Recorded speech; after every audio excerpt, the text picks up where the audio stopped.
welcome back to your very own station of psychology on your mind. So आज हम पढ़ने वाले हैं, this is the part 2 video of application of psychology. So आज हम पढ़ने वाले हैं application of psychology to school and education. ठीक है, so let's just start without wasting time. So the principles of psychology are applied to facilitate learning process in the classroom. ठीक है ना, to motivate the teacher to teach effectively and the student to grasp, understand and learn effectively. ठीक है, motivate करने के लिए teacher को और बच्चों को भी इस तरीके से ट्रीट करना कि वो ग्रास्प कर पाएँ कोई भी चीज़ जो उन्हें सिखाई जाए. To improve personal relationship between the teachers and the students so that teaching and learning becomes easy for the and learning is maintained. ठीक है ना, हमारी लर्निंग भी मेंटेन रहे और टीचिंग और लर्निंग का प्रोसेस ईजी हो जाए. To look the individual problems of the teachers and performance of students. Individual problems of teachers भी देखी जा सके एंड द स्टूडेंट्स की जो प्रॉब्लम्स आ रही हैं ग्रुप में या उसमें, ठीक है ना, वो भी देखी जा सके. Evaluation of teaching and techniques is used for teaching and evaluating performance of students. What should be the school environment, and school environment की भी बात कर रहे हैं यहाँ पे, जैसे कि बच्चों को स्पेशल एबिलिटीज़ और एप्टीट्यूड जैसे कि म्यूज़िक वगैरह स्कूल में होना चाहिए. अदर देन दैट आजकल हर स्कूल में एक साइकोलॉजिस्ट कंपलसरी है कि होगा ही होगा. So that is also there. And motivation of students in teaching, special attention to learning. Now see, हर स्कूल में कुछ ना कुछ बच्चे ऐसे हो जाते हैं जिनको हम इंटेंशनली लेते भी नहीं हैं स्कूल वाले. अगर उन्हें पहले से पता हो तो वो लेंगे ही नहीं. दैट इज़ वाई क्लासीफाई भी नहीं करते हैं स्कूल में लर्निंग डिसेबल बच्चों को, ताकि कोई भी टीचर उनको ये ना लेके ये तो पहले से ही भूलू है.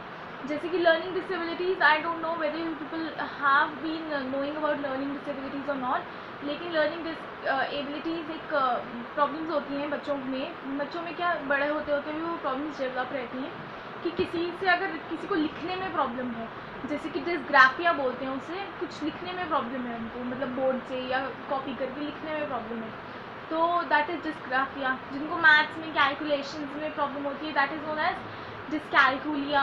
ठीक है, ऐसे बहुत सारे लर्निंग डिसऑर्डर्स होते हैं. ठीक है ना, तो ऐसे लर्निंग डिसेबल्स भी बोलते हैं इनको, इन बच्चों को.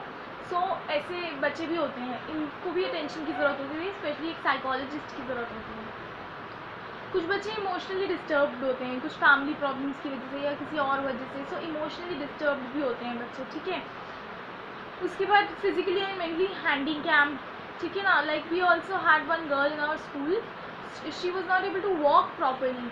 सो मतलब ऑब्वियसली सम यू नो, मतलब I have not even observe that time I was not at all as a psychology student, but my classmates used to tell me कि यार मतलब just we talk like that way कि इस लड़की को जब भी देखो ये हमेशा अकेली रहती है, ना इससे कोई बात करता है ना कुछ. मतलब society, it's the fault of society basically. So society keeps on changing, मतलब their attitudes towards such people, whether this should be, whether that is correct or not. Morally it is not correct, we are not doing good. मतलब I never did it. ठीक है ना, she was not in my class, otherwise she would have been my good friend, but it happens.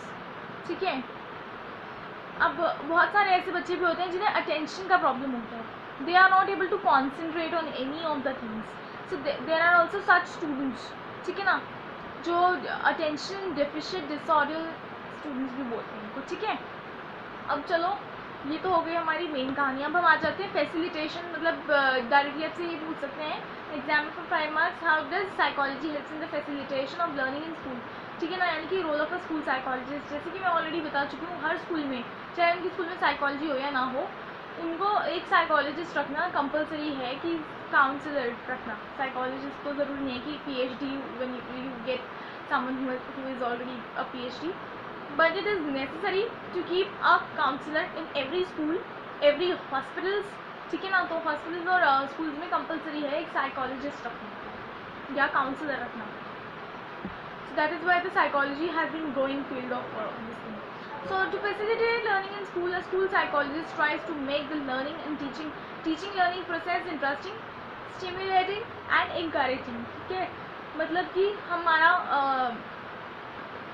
School psychologist का main role होता है teaching learning process को interesting बनाना और और encourage करना बच्चों को आगे पढ़ने के लिए, ठीक है ना। आजकल क्या है, साइकोलॉजिस्ट को मिलते ही हैं, plus other than that teachers के लिए भी कंपलसरी है कि बीएड करना है, अभी डीएलएड आ गया था, ठीक है ना, वो करना है। उसमें क्या करते हैं, वो साइकोलॉजिस्ट के थ्रू ही ऐसे टीचर्स को ट्रेन करते हैं कि बच्चों के साथ आपको क्या करना है और क्या नहीं करना है, किस तरीके से बिहेव कर सकते हो आप, और क्या क्या चीज़ें गलत हैं, ठीक है ना। और आजकल स्कूल साइकोलॉजिस्ट को ये भी ट्राई करते हैं, स्कूल साइकोलॉजिस्ट कि टीवी के थ्रू, रेडियो के थ्रू, पिक्चर्स के थ्रू, चार्ट्स के थ्रू या ब्लैक बोर्ड्स के थ्रू ऐसे क्या करें कि विजुअल डेमोन्स्ट्रेशंस बना दें, क्योंकि जो चीज़ हम देखते हैं वो हमें ज़्यादा याद रहती है।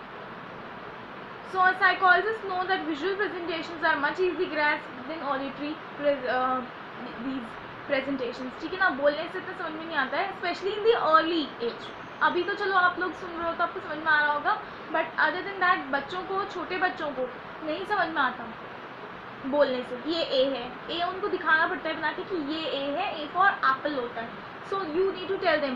सो learning is simplified through audio visual aids. अगर हम जितना, आई हैव ऑलरेडी टोल्ड कि हम जितना ज़्यादा लर्निंग में अपने सेंसेस यूज़ करेंगे, यानी कि हम अगर देखेंगे तो हमारे लिए और बेटर हो जाएगा, हम अगर सुनेंगे तो हमारे लिए और बेटर हो जाएगा, हम अगर बोलेंगे तो हमारे लिए और बेटर हो जाएगा। और कुछ लोगों को चल के याद होता है, कुछ को बोल के याद होता है, सबका अलग अलग लर्निंग पैटर्न होता है, ठीक है ना। सो अलग अलग लर्निंग स्टाइल होता है, बेसिकली लर्निंग स्टाइल बोलते हैं। सो हर किसी का अपना अलग लर्निंग स्टाइल होता है, लेकिन हम जितना सेंस ऑर्गन ज़्यादा यूज़ करेंगे, किसी को लिख के याद होता है, specially if you right while you are learning you will learn best. So पर इतना पॉसिबल नहीं होता है कि हम लर्न करें कि चीज़ को 10 बार लिख के, सो that is why. But other than that जितना आप ज़्यादा सेंस ऑर्गन्स यूज़ करोगे अपने लर्निंग में, उतना आपका लर्निंग अच्छा हो जाएगा। Abstract, now see learning is simplified through audiovisual aids and examples. Abstract teaching does not interest a small child in a school.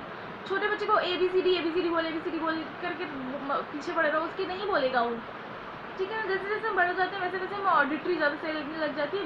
Visual अभी भी हमें अगर कोई डॉक्यूमेंट्री दिखाए हिस्ट्री पढ़ाने के लिए तो वील गेट इंटरेस्टेड कि हाँ, but otherwise it is not possible sometimes. Now see psychologists also point out the faults of a teacher, the defects of in the teaching process and gives a feedback, ठीक है ना।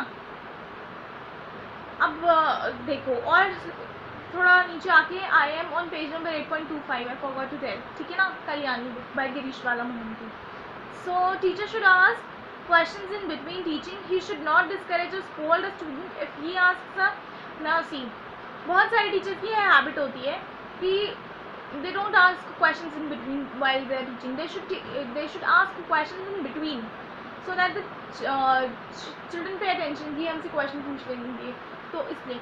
Otherwise, or some teachers have a habit of asking questions when they have taught the chapter 4-5 days ago and then they will ask questions. So that is not correct, ठीक है ना, because the children might forget that, ठीक है ना। Either you give them to revise one day prior, ठीक है। और there is one more very important point over here.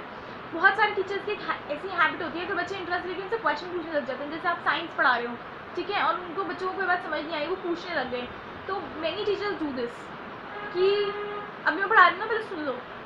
तो this is a very wrong habit which is specially discouraged, ठीक है ना। बिल्कुल इसको इंकरेज नहीं करते हैं साइकोलॉजिस्ट कि आप बच्चों को डांटो अगर वो बीच में से आपसे क्वेश्चन पूछ रहे हैं। तो you should actually support them and actually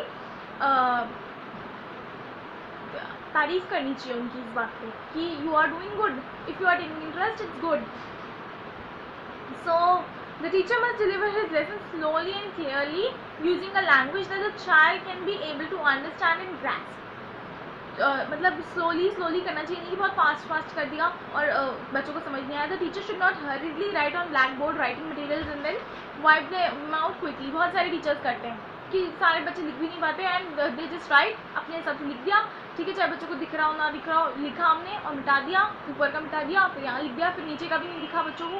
that is very bad habit of teachers. इनको ये थोड़ा सा, चलो एक आधा बच्चे तो छूट ही जाते हैं, they are very slow, you can not wait for one student, you cannot waste the time of 40 students for one student, so but the thing is कि you should give time to majority of children so that they can complete writing, ठीक है ना। अब learning differences also play a lot of role, ठीक है ना। Learning can be efficient by meeting part in whole methods, recitation, rehearsal and as and when necessary. जब भी recitation की ज़रूरत हो ऐसे ऐसे मेथड्स यूज़ करनी चाहिए. लाइक बच्चों से प्ले करा लिया, ठीक है, कोई चैप्टर पढ़ा रहे हो बच्चों को इंग्लिश का तो उससे रोल करा लिया उसमें से बच्चों के. If the learning material is associated with other materials, it is learned making groups. Like हम एप्पल को वो करते हैं, ठीक है ना, एक और एप्पल होता है APPLE, वो अल्फ़ाबेट्स पढ़े हैं तो हम उसको पहले की लर्निंग से एसोशिएट करते हैं, ठीक है ना. आज मैं ये पढ़ा रही हूँ, सब कुछ इजीली पढ़ा रही हूँ क्योंकि ABCD सीखी है, सो वो एसोशिएट कर करके ही आगे बढ़ता चला जाता है. अगर हम ग्रुप्स में बना के लर्न करें तो बच्चों को ग्रुप्स बना के कोई एक्टिविटी दें, उससे बहुत अच्छे से लर्न होएगा. क्विकली लर्न एंड रिमेंबर, ठीक है ना. Study show that it takes about double time to learn letter one at a time. Then where देखो अगर एक एक लेटर करके याद करना हो तो बहुत डिफिकल्ट है, but when you are joining in a group, ठीक है ना, सो कोई भी लाइन अगर ग्रुप में आप पढ़ोगे, सीक्वेंस में पढ़ोगे तो वो जल्दी लर्न हो जाती है इंस्टेंट, ठीक है ना. अब एक बात और है कि जो पुअर स्टूडेंट्स हैं ना वो कम बेनिफिट करेंगे, जो गुड स्टूडेंट्स हैं वो और भी ज़्यादा बेनिफिट करेंगे अगर हम ऐसे एक्टिविटीज यूज़ करेंगे तो. और ब्रेक जो है या मतलब बच्चों को जो है बहुत ज़्यादा ब्रेक देना मतलब ब्रेक देना चाहिए, लेकिन it should not be very long and boring breaks. It should be short breaks and interesting breaks so that the children are excited, ठीक है ना. जैसे अगर स्कूल में भी एक अरेंजमेंट लग जाता है तो बच्चों के लिए बहुत हो जाता है, ठीक है ना. Otherwise some students get start getting bored also. अगर वो बातें नहीं कर रहे होंगे, कोई अरेंजमेंट एब्सेंट हो, उस दिन लगे अरेंजमेंट कितना बुरा लगता था. So there should be not long and boring breaks given, बस 10-15 मिनट्स के ब्रेक्स होने चाहिए, ठीक है. Now recitation, review material learn, discussion with fellow students on learn materials to refresh memory and clarify doubts, asking the teacher on and off when there is any confusion or inability to understand, help in training. Teachers should not discourage students to ask questions in the middle of lecture. Encourage और उनको encourage करना चाहिए कि आप पूछो बीच में questions.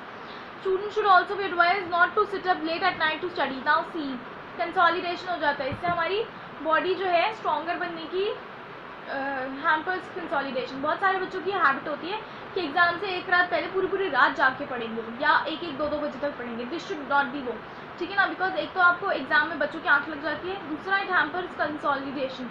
आपकी जो स्ट्रॉन्ग वो होती हैं नींद से हम स्ट्रॉन्ग हो जाते हैं, और अगर हम सोएंगे नहीं तो वील डेफिनेटली गेट वीक, और जब हम वीक होंगे तो हमारे से एग्जाम में प्रॉपरली लिखा नहीं जाएगा, प्रॉपरली सोचा नहीं जाएगा. Our brain will also become weak, ठीक है ना. तो capacity to think and find solution of various problems will, your cognitive set will get hampered, ठीक है. So with this we are completing facilitation. Now effective motivation in learning, role of motivation, ठीक है ना. motivation जो है, you know what, motivation, without motivation nothing is possible, ठीक है ना. if you are not motivated for studying then you can't learn anything, ठीक है ना. whether हम लोग motivation हमें किन चीज़ों से मिल जाते हैं सोशली, कि हमारे को अप्रिशिएट करेंगे लोग अगर हम पढ़ेंगे तो. अगर हमारा अच्छे मार्क्स आएंगे तो मम्मी पापा ये करेंगे वो करेंगे, हमें ये मिल जाएगा वो मिल जाएगा, ठीक है. और क्या होता है कि हाँ अगर हम पढ़ेंगे तो आगे जाके हमें अच्छी जॉब मिलेगी, हमारे मार्क्स अच्छे आएंगे तो ये मिलेगा वो मिलेगा, हमारी विल एवरीबडी विल प्रेज अस, ठीक है ना. सो इस वजह से भी हमें मोटिवेशन मिलता है. When a student knows about his performance and all subjects from time to time, तो वो अगर बच्चों को एक बात और है कि बच्चों के लिए एग्जाम्स क्यों नेसेसरी हैं, ठीक है ना. या setting up in organize study routine. बच्चे अपने आप से नहीं पढ़ते कभी भी, बहुत रेयर केसेस मिल जाएंगे, लेकिन otherwise exceptions are always there, ठीक है ना. अदरवाइज बच्चे अपने आप से कभी पढ़ते नहीं हैं, उन्हें पढ़ाना पड़ता है ज़बरदस्ती. कैसे कि भाई तूने ये करा, तूने वो करा, क्या करा, ऐसे कर करके कि, और बीच में sometimes parents are not careful about their children, so the students are to be given exams, ठीक है ना. एग्जाम्स इसीलिए नेसेसरी हैं ताकि एक ऑर्गेनाइज रूटीन सेटअप हो जाए बच्चों को, ठीक है. और उससे उन्हें एक बात और फ़ायदा रहेगा कि स्ट्रेंथ और वीकनेस पता चल जाएगी सब्जेक्ट्स में, और ये भी पता चल जाएगा कि हम आगे किस फील्ड में जा सकते हैं, किस चीज़ में हम अच्छे से वर्क कर पा रहे हैं, ठीक है. ये भी पता लग जाएगा. उसके बाद studies also show that competition जो है वो इंट्रिंसिक मोटिवेशन. अगर हमें कॉम्पिटिशन होगा क्लास में अपने बच्चों से, अपने क्लास के बच्चों से, सो हमारा क्या होगा, इंट्रिंसिक मोटिवेशन हो जाएगा, यानी कि अंदर से ही मोटिवेशन आ जाएगा instead of motivation is of two types ना, इंट्रिंसिक एंड एक्सट्रिंसिक। इंट्रिंसिक मतलब अंदर से जो मोटिवेशन आ रहा है, एक्सट्रिंसिक मतलब बाहर से जो मोटिवेशन आ रहा है कि तू पढ़ ले। सो वो इंट्रिंसिक मोटिवेशन इज बेटर, ठीक है, always much better than that. Unless behaviour is a goal oriented learning and performance would not improve. Hence the job of a school psychologist is to encourage and direct students to improve their level of aspiration, keeping in view their ability and past performance. उनकी ability, उनका past performance में सब कुछ ध्यान में रखवाना और उनको मोटिवेशन देना is a role of a school psychologist. Now see the relationship between teacher and students. An ideal teacher has to take pain to build the character of or personality of a child. The child and the teacher, the student and the teacher should have a father-child relationship or the mother-child relationship. जैसे हम अपने बच्चे को treat करें वैसे ही treat करना चाहिए teacher को अपने स्टूडेंट को, ठीक है ना। और बट आजकल in today's world teachers are not that good, ठीक है ना। मतलब आई एम नॉट सेइंग कि teachers are not good, many teachers are still good, but आज के ज़माने में जो हो गया है, mostly teachers are in their own problems, they are not even able to solve their own problems, ठीक है ना। तो they pay less attention to students, ठीक है, as in, and they are burdened with their personal problems and personal difficulties, ठीक है। that is why they come late, go early, suspend the classes or remain absent to solve their own problems, ठीक है ना। their energy is spent in solving problems of their solving their own problems, ठीक है ना, अपनी खुद की problem solve करने में बिजी रहते हैं। and they don't get time and have no energy to look at the problems of individual children. ना तो उनके पास इतना टाइम होता है और ना ही उनके पास इतनी एनर्जी होती है कि वो जो है इंडिविजुअल स्टूडेंट्स की प्रॉब्लम देख सकें। और सम टीचर्स, जैसे कि मैंने बताया था, वाइप आउट कर देते हैं। Some teachers are by nature they are very rough and rude with the students. Some even move one step ahead and beat the students, give severe physical punishment and mental torture to small children for very small mistakes. छोटी छोटी गलतियों के लिए बहुत ज़्यादा छोटी छोटी गलतियों के लिए बहुत ज़्यादा स्कोल्ड कर देना, बहुत ज़्यादा मारना।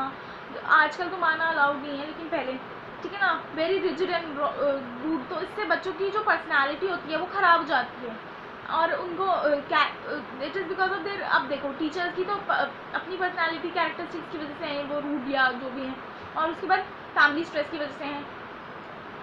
बट अदर देन दैट बच्चों की पर्सनालिटी ख़राब हो जाती है, ठीक है ना, और उससे उनके अंदर कॉन्फ्लिक्ट हो जाते हैं, टीचर्स को लेके नेगेटिव व्यूज़ बना लेते हैं, ठीक है ना।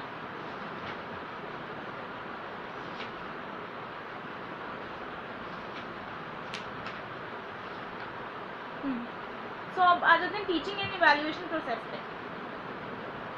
Adequate evaluation of teaching in schools is necessary to do justice to students, ठीक है ना। एडिक्वेट इवैल्यूएशन, ठीक है, यानी कि बिना किसी चीटिंग किए अच्छे से इवैल्यूएट करना, अच्छे से पेपर्स चेक करना उनके। एक होता है ऐसे टाइप ऑफ एग्जामिनेशन जिसमें आपको लंबे लंबे आंसर लिखने होते हैं, जिससे कि आपकी ability to understand, organize and recall information पता चल जाए, ठीक है ना। और इसमें स्टूडेंट्स के पास फ्रीडम होती है कि कोई भी लेंथ, कंटेंट या स्टाइल यूज़ कर सकते हो, लेकिन बहुत ज़्यादा कई बार बच्चे क्या करते हैं, बहुत लंबे लंबे आंसर लिख देते हैं। अगर आपको आंसर दिए है, मतलब आपको फ्रीडम दी है, इसका मतलब नहीं कि आप बस लिखते चले जाओ। यू हैव टू, आपका कंटेंट मैटर करता है, quantity of the content matter नहीं करती है, quality of the content matter करती है। So you have to write accordingly. तो इसमें क्या बोला है इन लोगों ने कि ऐसे answer should be organized up to the point, systematic and comprehensive, because the student is great does not write answer of any length, ठीक है ना। अगर फ्रीडम मिली है तो it does not mean that you will write the answer of any length, whatever you feel like. Some students are, कुछ लोगों को, बच्चों को ये होता है कि उनको लगता है कि हम जितना लंबा आंसर लिखेंगे हम उतने ज़्यादा मार्क्स मिलेंगे, but this is clearly a misconception, ठीक है ना। नाउ द एग्जामिनर की भी रिस्पॉन्सिबिलिटी होती है कि वो इवैल्यूएट करे प्रॉपरली, ठीक है ना। ऐसे type serves as a good test of knowledge, ऐसे टाइप जो होते हैं वो serves as a good type, मतलब नॉलेज टेस्ट करने के लिए अच्छा टेस्ट है, ठीक है ना। ऐसे टाइप्स ऑफ एग्जामिनेशन में जो है बहुत लंबे टाइम से चल रही है, क्योंकि उससे क्रिटिकल एटीट्यूड पता चल जाता है कि कौन बच्चा किस तरीके की चीज़ें परसीव करता है, ठीक है ना। और eliminate it as an evaluation technique. तो साइकोलॉजिस्ट्स और एजुकेटर्स ने सबने कहा है कि ये जो है इसको एलिमिनेट नहीं करना चाहिए as an evaluation technique. It is a very good technique, क्योंकि उससे हमें अगर बच्चे को एक चैप्टर में पढ़ाया और वो उसमें क्या लिख रहे हैं 5 मार्क्स में या 10 मार्क्स में या 20 मार्क्स के क्वेश्चन आते हैं बोर्ड्स में, वो उसमें क्या लिख रहे हैं, उसके लिखने के पैटर्न से हमें समझ में आ जाएगा कि इसकी सोच कैसी है। Although teachers don't check it like that कि उसकी सोच कैसी है, दे चेक इट कि ये पॉइंट होना चाहिए, पॉइंट होना चाहिए, ठीक है ना, उसके अकॉर्डिंग, और वो नहीं लिखा तो मार्क्स गए तुम्हारे, तो उसके अकॉर्डिंग होता है, ठीक है। लेकिन now it keeps on changing, मतलब they just don't check your thinking ability, ठीक है। अब उसके बाद आ जाएंगे ऑब्जेक्टिव टाइप ऑफ एग्जामिनेशन में। ऑब्जेक्टिव मतलब कि you have to choose one, ठीक है ना। इसमें बच्चे क्या करते हैं, बहुत सारे बच्चे बहुत ज़्यादा टाइम वेस्ट करते हैं मटेरियल्स और objective are usually recognition tests through which memory for certain learned materials are measured. See, several answers are given to a question which include right answer and the rest wrong answers, ठीक है। एक right होता है, बाकी सारे wrong होते हैं, और इनमें क्या होता है, बहुत ज़्यादा बच्चों को मार्क्स कटते हैं। One should be very careful while answering, attempting objective types of questions. It is better to skip, उस समय पे आइटम्स हम skip भी कर सकते हैं, ठीक है ना, और टेम्परेली उनको स्किप कर देना चाहिए। ऐसे नहीं कि छोड़ के आ जाना चाहिए, लेकिन कुछ समय के लिए स्किप कर देना चाहिए। पहले जो आता है वो करना चाहिए और लास्ट में टाइम बचे तो इनमें माथापाची करनी चाहिए। ये लोग ये कहना चाह रहे हैं, ठीक है। Moreover one should not attempt the questions, और मेनली इन लोगों ने ये भी कहा है कि इंसान को जो है वो वाले क्वेश्चंस यूज़ नहीं करने चाहिए, मतलब वो वाले क्वेश्चंस आंसर नहीं करने चाहिए जिनके लिए वो श्योर ना हो कि ये सही है, ठीक है, या फिर लास्ट में करनी चाहिए। Attempting right answer question in the beginning gives one, और जो है पहले वो करना चाहिए जो आपको अच्छे से आता हो। इससे क्या होगा, आपका कॉन्फिडेंस बढ़ेगा, facilitate one thinking and helps in seeing the relationship to other questions, ठीक है ना। उनसे आपको रिलेशनशिप, कभी कभी क्या होता है कि अपने पेपर में इंसान चीटिंग कर लेता है, क्या कि पहले ये लिखा था शायद इसका आंसर ये है, ठीक है ना। लाइक सपोजिंग कि गैस मॉडल है, ठीक है, गैस मॉडल लिखा आपने कि it was proposed by Hans Selye, ठीक है, और उन्होंने शॉर्ट में पूछ रखा तो आपको याद आ जाएगा कि अच्छा हैंस सीले ने दिया था। So that is a kind of समझदारी वाला काम कि पहले आपको जो आता है वो करो, उससे आपको रेलेवेंस भी मिल जाएगा आगे वाले क्वेश्चन में, ठीक है ना। अब बचा है सिर्फ role of a school psychologist, ठीक है। Role of a school psychologist, school psychologist also evaluates a student. अब स्कूल साइकोलॉजिस्ट का क्या काम होता है, इवैल्यूएट करना स्टूडेंट्स पर्सनैलिटी की, एक स्टूडेंट की पर्सनैलिटी है कैसी, वो कितनी उसकी इंटेलिजेंस है, उसका अचीवमेंट क्या है, उसका IQ क्या है, कैसी उसकी सोशल वो है, उसके कैरेक्टरिस्टिक्स कैसे हैं, कौन सी इंटेलिजेंस है उसके अंदर ज़्यादा, एसेस करना, इवैल्यूएट करना large number of school related problems, ठीक है। Now special education is provided to socially, emotionally and physically disabled children through the help of a school psychologist to reduce and eliminate learning disability. Also takes and also steps are taken by the school psychologist, ठीक है। इससे क्या होगा, बहुत सारा special education मिलती है socially ताकि वो लर्निंग डिसेबिलिटी हटा सकें, ठीक है ना। दो स्कूल्स ना सी, अब मैं बताती हूँ हर कंट्री के अकॉर्डिंग, ठीक है ना। 50% टाइम जो है प्री स्कूल चिल्ड्रन को देते हैं साइकोलॉजिस्ट, 60% एलिमेंट्री को, 20% जूनियर हाई स्कूल्स को, 15% सीनियर हाई स्कूल्स को, ठीक है। और स्कूल साइकोलॉजिस्ट, एक स्कूल के अंदर भी एक साइकोलॉजिस्ट कैसे टाइम बिताता है, लर्निंग डिसेबिलिटीज़ वालों पे 32% time, 32% of the time spend on the children with learning disabilities, ठीक है, उनके साथ स्पेंड करता है psychologist. 22% of the time to those with emotional problems, 14% to the mental retarded children, 16% to general school population, ठीक है। ये स्मिथ के रिकॉर्ड्स हैं 1984 में, ठीक है। सो रोल स्कूल साइकोलॉजिस्ट का रोल क्या है, एलिमिनेट लर्निंग डिसेबिलिटी, लोगों बच्चों को लर्न करने के लिए मोटिवेट करें, ठीक है ना। मान लो कि किसी बच्चे को डिसकैलकुलेट है तो क्या उसको कभी नंबर्स लर्न नहीं कराने पड़ेंगे, क्या उसको कभी प्लस माइनस, ये तो बेसिक्स हैं, ये तो आने ही चाहिए, ठीक है ना, चाहे उसको कितना भी डिसकैलकुलेट क्यों ना हो, ठीक है ना। Our boards also, ISC board में ये है rule, generally parents don't give, ठीक है ना, क्योंकि देखो उसमें क्या होता है कि they give more half an hour more time to the students, कि आपको आधा घंटा और दिया जाएगा क्योंकि आपको लर्निंग डिसेबिलिटी है, आपको राइटिंग का प्रॉब्लम है, आपको आधा 1 घंटा और मिल जाएगा, आपको मैथ्स का कैलकुलेशन का प्रॉब्लम है, आपको कैलकुलेटर अलाउ कर देंगे, बहुत सारी ऐसी चीज़ें कर देते हैं वो, ठीक है, लर्निंग डिसेबल्ड वाले चिल्ड्रन के साथ, ठीक है। सो लेकिन उनको जनरल चीज़ें तो सिखानी है ना, तो वो स्कूल साइकोलॉजिस्ट का रोल है कि वो उन्हें मोटिवेट करे, उन बच्चों को मोटिवेट करे, ठीक है, और उन्हें कहे कि तुम सीखो, और इट इज़ वेरी इंपॉर्टेंट, ठीक है ना, चाहे वो थोड़ा देर से सीखें, ठीक है, लेकिन सीखना तो उनको पड़ेगा ही ना ultimately.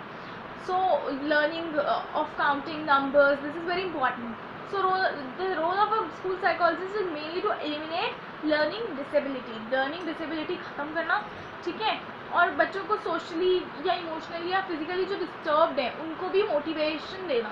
That is the role of a school psychologist. With this I end up with this video, ठीक है. नेक्स्ट में हम कैरियर काउंसलिंग पढ़ेंगे, उसके बारे में पढ़ेंगे. Thanks for watching and do subscribe to my channel.